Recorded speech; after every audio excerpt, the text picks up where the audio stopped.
안녕하세요. 어려운 보험의 기준을 잡아드리는 보험의 정석 서동혁입니다. 저희가 보험을 가입하는 이유는 보상을 받기 위함이잖아요. 근데 이 보상을 받을 때 현장조사라는 걸 한 번쯤은 경험해 보신 적이 있을 건데요. 이 현장조사에 대해서 제가 서명해야 될 서류, 서명하지 않아야 될 서류를 정확히 오늘 알려드리겠습니다.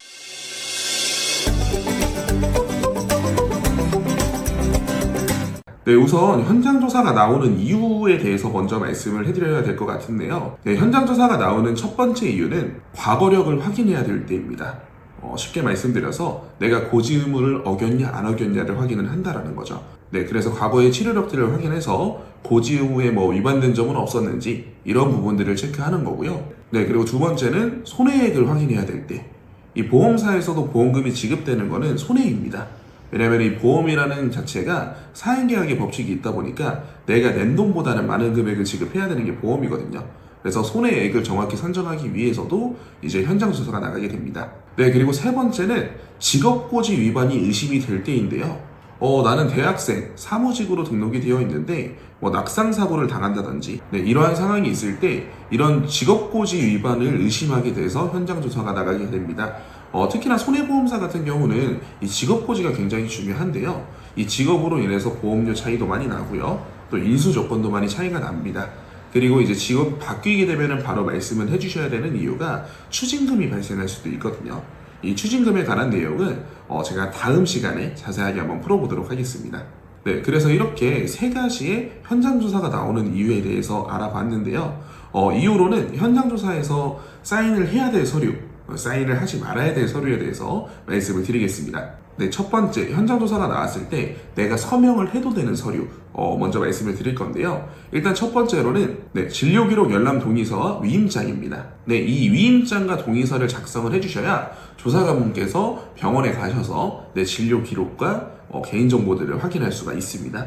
다만 여기서도 한 가지 주의를 하셔야 될 점은 그 항목 중에 병원명과 진료기간을 기재하는 칸이 있는데요. 이 병원명과 진료기간은 꼭 작성을 해주시는 게 좋습니다. 내가 작성을 안 하게 됐을 때는 조사관님 마음대로 아무 병원이나 다 갈 수가 있거든요. 네, 그래서 곰곰이 생각을 해보신 뒤에 여기는 가도 되겠다라는 병원을 기재를 해주시는 게 조금 더 유리합니다. 네, 그리고 두 번째는 신분증 사본과 문답서입니다. 사본은 당연히 그냥 주시면 되는 거고요. 문답서도 그냥 성심성의껏 잘 작성을 해주시면 됩니다. 그래서 딱 기억하셔야 될 게 내가 이제 현장조사가 나왔다. 그럼 필수적으로 서명을 해야 되는 서류는 세 가지라고 기억을 하시면 됩니다. 첫 번째는 위임장, 그 다음 두 번째는 동의서, 그리고 세 번째는 이제 문답서라고 생각을 해주시면 될 것 같고요. 정작 중요한 거는 서명을 하지 말아야 될 서류겠죠. 서명하지 말아야 될 서류도 바로 말씀드려 보도록 하겠습니다. 현장 조사 시에 서명하면 안 되는 서류 5가지에 대해서 말씀을 드릴 건데요. 첫 번째는 국세청 진료 내역과 국민건강보험 진료 내역 확인입니다. 이거는 내가 좋든 싫든 상관없이 동의를 하게 되면은 내 5년치의 치료 내용과 병력들이 다 확인이 되거든요. 나는 이 보험금 청구에 대해서만 조사를 받고 지급을 받으면 되는 건데 다른 병력들까지 굳이 알릴 필요는 없겠죠.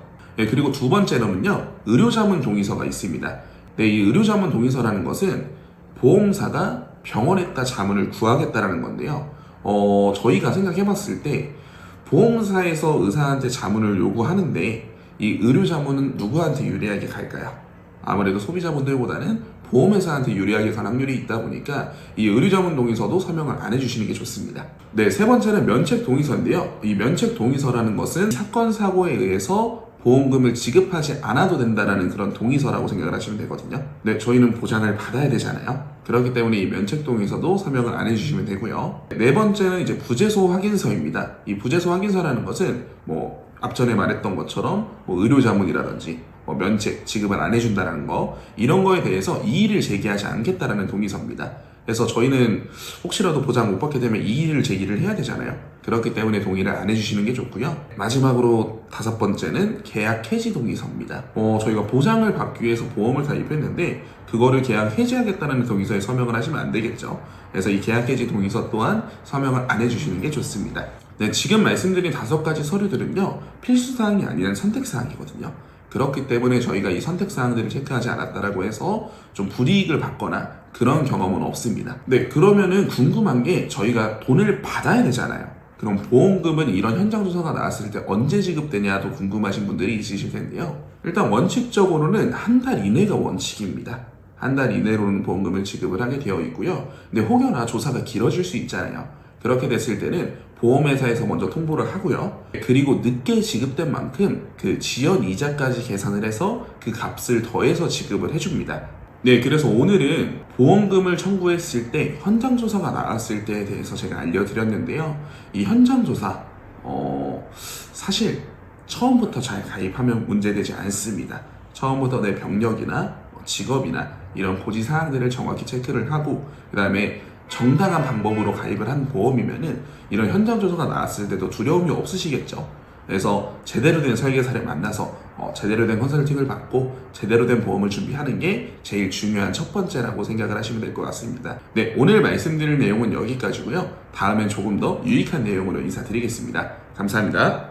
본 광고는 광고 심의 기준을 준수하였으며 유효기간은 심의 일로부터 1년입니다.